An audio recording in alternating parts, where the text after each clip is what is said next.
이 부분은 커피 한 잔당 사용되는 커피 한 잔.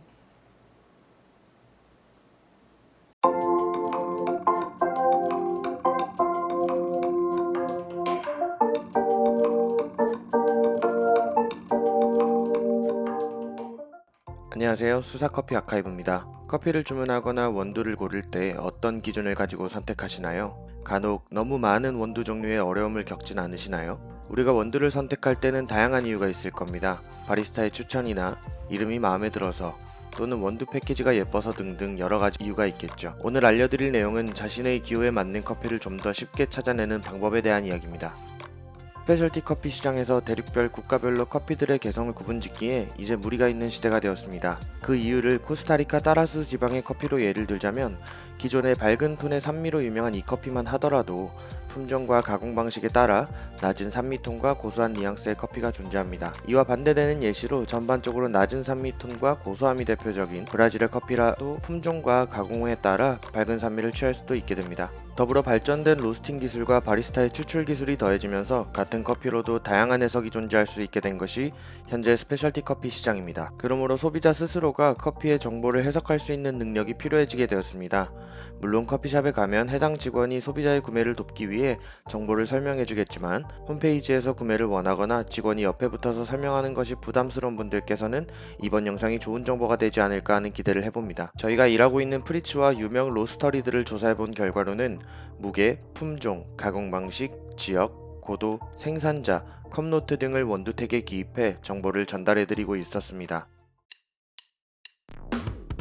무게, 해당 봉투에 원두가 얼만큼 들어있는지를 알립니다. 원두택이 아니더라도 식품 표기법상 어딘가에는 적혀 있습니다. 커피 한 잔당 사용되는 원두를 계산할 수 있으니 확인해 보시고 가격과 함께 계산해 보는 것도 좋지 않을까 합니다. 품종, 커피의 품종은 다른 과일들처럼 여러 종류가 존재합니다. 예를 들어 귤이라는 과일도 금귤, 하귤, 풋귤, 영귤, 한라봉, 천혜향, 레드향, 황금향 등등의 같은 귤이지만 모양은 물론 맛과 향까지 다른 품종이 있듯이 커피 또한 마찬가지입니다. 일반적으로 스페셜티 커피라고 불리는 품종은 커피의 품종의 대표적인 큰 두 부류, 아라비카와 로부스타 중 아라비카 품종들을 주로 다룹니다.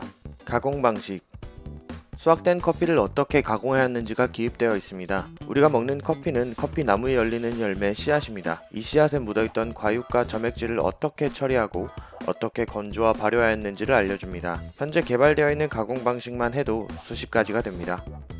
지역, 커피가 재배되는 지역에 따라 기후에 따른 일교차와 일조량, 강우량 등의 차이가 있으며 토양의 성분 차이 또한 존재합니다. 고도, 재배 고도가 기입됩니다. 이 고도에 따라서 커피의 등급을 나누는 경우도 있을 정도로 고도는 커피의 맛에 영향을 주는 변수입니다. 높은 고도에서 재배된 커피들은 낮은 고도에서 재배된 커피들에 비해 광합성량을 더 많이 가지게 되고, 이는 커피 맛의 근본이라고 볼 수 있는 포도당의 생산을 늘립니다. 같은 품종과 가공 방식을 지니고 있다고 해도 더 높은 고도에서 재배된 커피가 향미적 풍부함에 있어서 더 유리할 수 있습니다. 생산자 또는 농장주, 프리츠와 같은 회사들은 커피 다이렉트 트레이드를 하고 있습니다. 직접 산지에 가서 농장주와의 커뮤니케이션 그리고 커핑을 통해 수입의 여부를 결정합니다. 좋은 커피를 만들어내고자 하는 마음은 우리 모두 같기에 동료로서 연장선상에 있는 사람들입니다. 그리고 새로운 아이디어와 스타성을 지닌 농부들도 존재합니다. 예를 들어 우리가 봉준호 감독의 신작이 나왔다고 하면 일단 보게 되는 것처럼, 커피를 고를 때도 좋은 커피를 생산해내는 농부의 이름을 믿고 구매하는 경우도 존재합니다. 컵노트 또는 플레이버 노트, 해당 커피에서 느낄 수 있는 향미들을 현실에 존재하고 있는 원재료들에 비유해서 이해를 돕도록 작성해둔 것을 컵노트 혹은 플레이버 노트라고 합니다.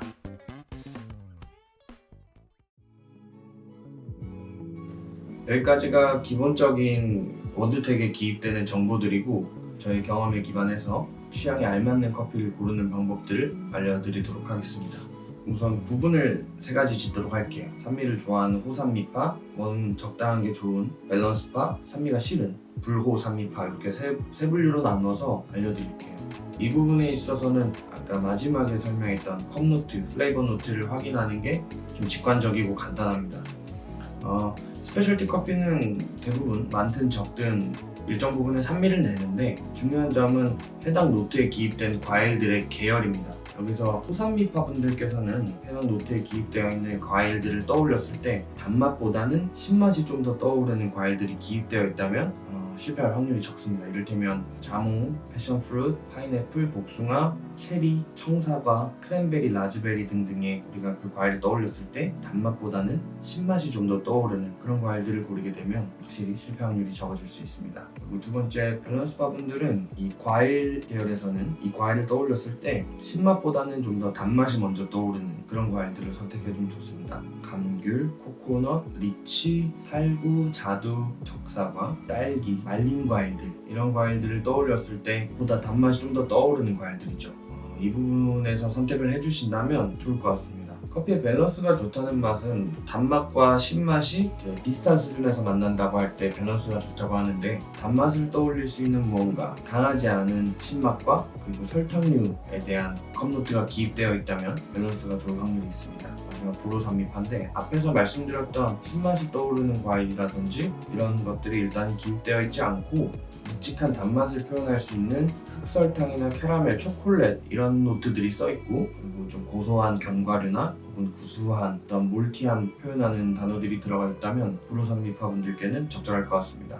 그리고 추가적으로 하나 더 말씀드리자면, 어떤 엘레강스한 느낌의 커피를 원하신다면 꽃 계열이나 허브 계열 이런 것들이 기입되어 있다면 엘레강스한 느낌을 좀 더 받을 수 있을 것 같습니다. 장미나 자스민, 히비스커스, 라벤더, 레몬그라스, 베르가못, 얼그레이 등등 이런 것들이 기입되어 있으면 엘레강스한 느낌의 커피들을 좀 더 선택하기 쉽습니다. 이런 플레이버를 내는 커피는 주로 게이샤 품종이나 그 외에 고가에 거래되고 있는 커피들에서 많이 찾아볼 수 있고요. 동반되는 건 풍부한 산미와 비싼 가격이 있습니다. 컵노트를 어떻게 다루면 내 취향에 맞는 커피를 좀 더 고를 수 있는지 설명드렸고요.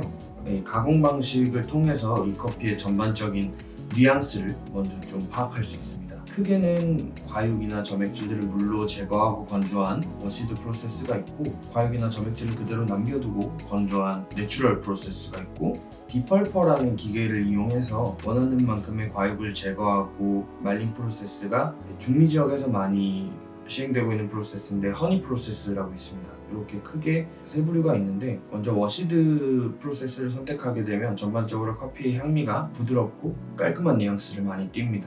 허니 프로세스에서는, 이 허니 프로세스는 주로 색깔로 점액질을 얼마나 제거했는지를 많이 표현을 하고 있는데, 화이트 허니나 옐로우 허니 같은 경우가 워시드 프로세스와 비슷한 뉘앙스로 나올 수 있습니다. 내추럴 프로세스는 특유의 베리나 와인향 이런 향미들을 좀 내는데 호불호가 좀 갈릴 수 있는 프로세스이기도 하고, 근데 또 빠지면 신세계가 펼쳐지는 아주 재밌는 프로세스입니다.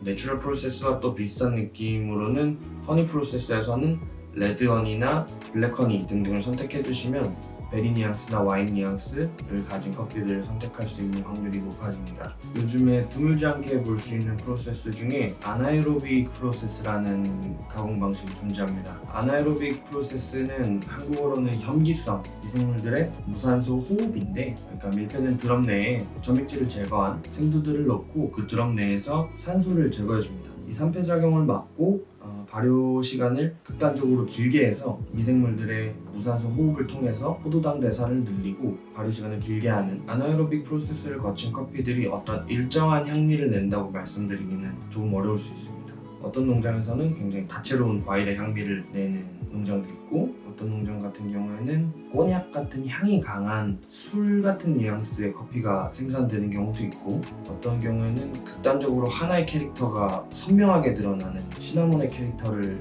엄청 강하게 이끌어내는 농장도 존재합니다. 그만큼 매력있는 가공 방식이고, 커피를 좋아하는 우리들에게 새로운 경험을 선사시켜줄 수 있는 그런 커피라고 생각하기 때문에 언젠가 아나에로빅 프로세스를 거친 커피를 보게 된다면 한 번쯤은 경험해보시는 걸 추천드립니다. 저는 여기까지가 내 취향에 알맞는 커피를 고르는 팁이 됩니다.